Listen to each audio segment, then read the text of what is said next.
Hello everyone and welcome back to Revise Enterprise. Now Revise Enterprise today is helping GCSE Edexcel Business Studies students with topic 2.5, which is the topic you learn in year 11, making human resource decisions. Now what we're going to do on the channel today is we're going to support your learning with mastering a 9 marker. Now if you remember a couple of weeks ago, we did a 9 marker but for theme 1. Now we're going to have a go at a 9 marker this time for theme 2. So what I'd like to do is talk you through a few different skills, how you can achieve 9 marks on this particular question in terms of structure, and we'll go through a example answer that I've made for you as well, just so you can see how I've divided it into 3 different sections of an answer as well. So let's go on to the first scenario. So attached to a 9 marker is a scenario. In this case, it is on Pacmans Glazing. So we'll just have a read through the scenario. You might want to pause the video just for 30 seconds or a minute just to underline or pick out some of the keywords from the scenario. And so the scenario says, Pacmans Glazing is a business that sells doors and windows. They pay currently their junior sales staff an annual salary of £15,000. On top of their salary, sales staff also get a 5% commission on every sale they make. So for example, if they sell £100 worth of sales, then they get £5 extra in their pay packet. Managers give junior sales staff the contact details of customers that have inquired about doors and windows and a monthly target of how many sales they should make. Junior sales staff who regularly meet their monthly targets are more likely to be promoted.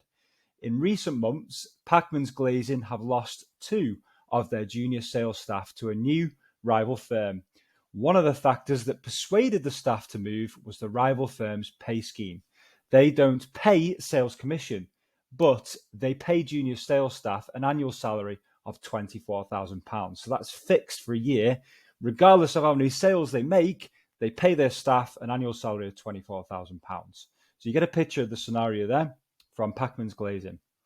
Now, the question attached to this, a 9 marker, is the owners of Pacmans Glazing are considering 2 options for how they pay their sales staff. So this is where you come in. You have to select one of these options for them to take forward into a proper scheme. So option 1 is to stay with their current pay scheme, which is pay the employees £15,000 a year and then a 5% commission on top of that. Or option 2 is pay their staff a salary of £24,000 and remove commission.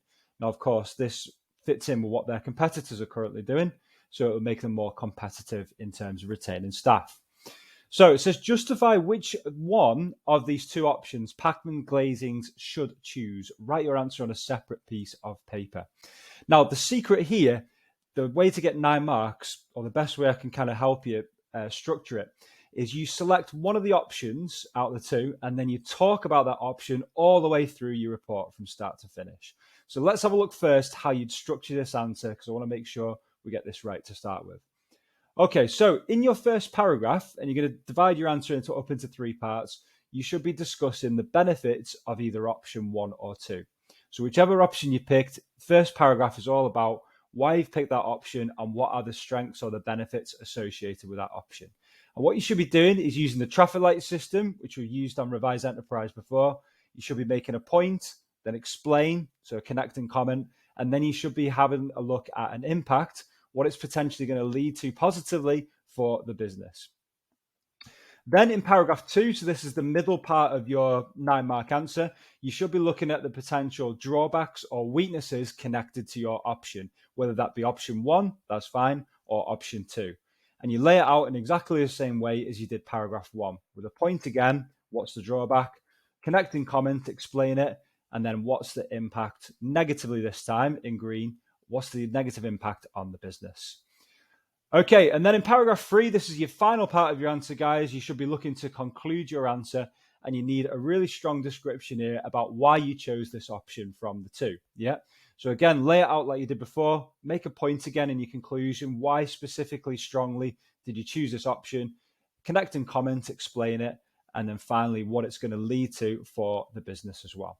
So let's have a look at an example answer now that I put together just to put some context around this particular structure for you. Okay, so first of all, you're looking for a benefit of option number 2. So one benefit of selecting option 2 is that sales staff are paid a guaranteed amount every month regardless of their individual sales performance. So if this business went with option 2, the really good thing for sales staff is they had a guaranteed amount in their pay packet every single month. And obviously annually, they're going to earn £24,000. That's without selling even more than they currently are. So they don't have any individual sales performance now that's going to contribute to their pay packet even more.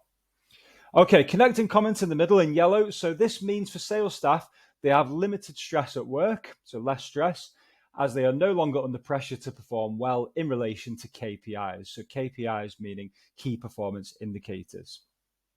So there's no stress at work. They're no longer under pressure to perform well in terms of sales.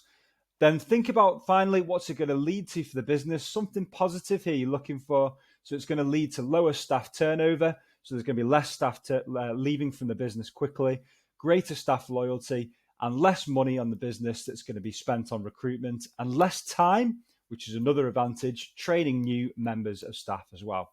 So as you can see from this paragraph 1 here, we set it out in 3 different parts: benefit, connect and comment, and then finally what it's going to lead to. That should be brilliant for the first paragraph. Okay, paragraph 2, the weaknesses of option 2 we're looking at here. So your first weakness of selecting option 2 is that the productivity of sales staff is likely to start decreasing. If you pay them a fixed amount with no commission on top of that, productivity could start to decrease. That is a negative. Connect and comment. Okay, option 2 gives sales staff no incentive this time to sell in high volume for the business, which will ultimately result in the business, in terms of their annual revenue, that will start to drop. Okay, so the productivity is going to go down of the staff. Staff have got no incentive to sell. Annual revenue is going to start to decrease. Then finally, think of a negative again. What's it going to lead to for the business negatively? Well, this is going to lead to lower profits for the business, lower dividend payments for shareholders, so they're going to get less money out of the business, and then an increased likelihood of business liquidation or failure as well. All right. So you're almost contradicting what you said in the first paragraph, which was your strengths. This time you're looking at the complete weaknesses of your option. Okay. And that should be brilliant for this section. Okay. Finally, guys, we're looking for a conclusion. And of course, in this part here, you're looking to really strongly here look for why you've chosen option 2 in a really concise way. Okay. So in conclusion, we're going to say I have selected option 2 because sales staff are likely to be happier with a fixed salary, so they know what's coming in every month in terms of their pay packet, rather than a variable salary. Okay, so that'll make it they're managing bills a lot easier than it would be having a variable salary. Okay, connect and comment. This means then there'll be less disputes in terms of stakeholders, I guess, over fair pay between sales staff and shareholders of the business, resulting in a more positive working environment. Okay. Then finally, think about how this is going to lead to, or what's it going to lead to for the business.